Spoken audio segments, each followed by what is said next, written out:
Good morning, Hornets, and welcome to today's segment of Beech Student News. I'm Raul.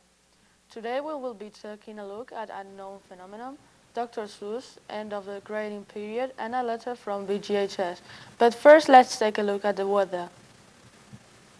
Today is partly cloudy with a high of 66 and a low of 49. Tomorrow will be partly cloudy as well, and the high will be 68 with a low of 58.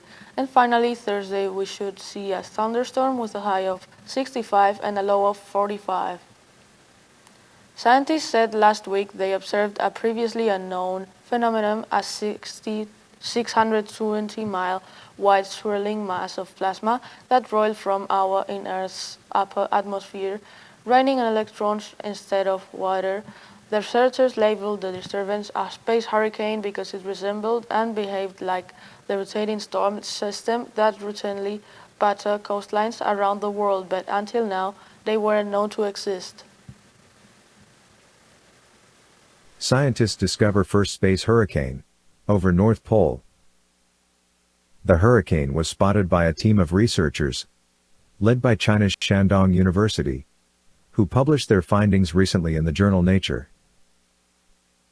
Identifying the hurricane using satellite data, the team found an unusual swirling mass of plasma in the Earth's ionosphere, which is the area where Earth's atmosphere meets outer space. They noticed that the phenomenon behaved similarly to the wind-based hurricanes we find on Earth. But this space version rained electrons instead of water. 6 Dr. Seuss books are being taken out of stores. The books The Cats, Quizzers, and To Think I Saw Integral It part on to his stories. Mulberry Dr. Street, Seuss's signature Scrambled Egg wacky Supper gravity on Beyond style. Zebra, If I Run the Zoo, and McElligot's Pool are all being cancelled for having racist tendencies throughout the stories. Here's an interview with more over the topic. The announcement was made today. Dr. Seuss's birthday is not an accident. His publishing company says they simply wanted to address some issues that they noticed over the past few years. They held some sessions recently and gathered feedback and decided that it was appropriate to pull these books from publication.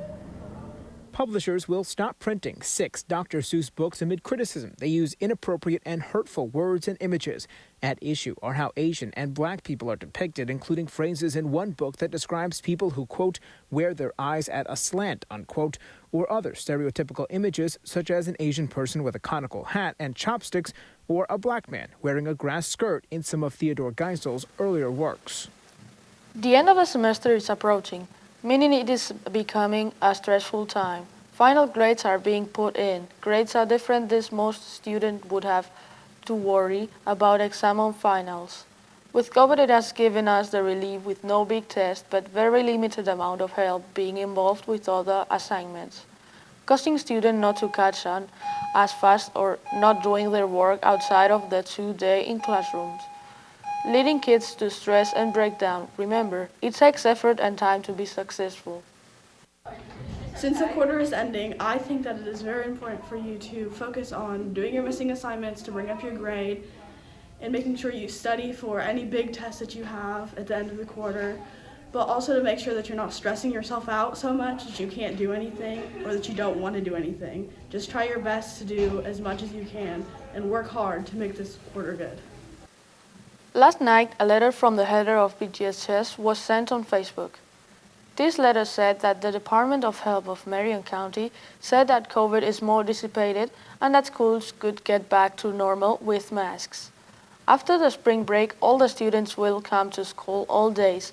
We don't know yet how the classes or the schedule are going to be distributed, as we don't really have more information and the school is working on it. Now for sports. The boys basketball team won a 3rd straight sectional championship, and now you can get a t-shirt to celebrate. Here's a look at the design. It shows our 3-peer victory. If you would like one of this t-shirt, contact Mr. Daniel. The boys play next in regional against Northview on Saturday at 10 a.m. and if they win that matchup, they will play Saturday night. Good luck, Hornets! That's all for today, Hornets. Be sure to hit that bell icon to get notified every time we go live. Also, be sure to follow us on Twitter at Beech Student News. I'm Raul. Have a terrific Tuesday, Hornets.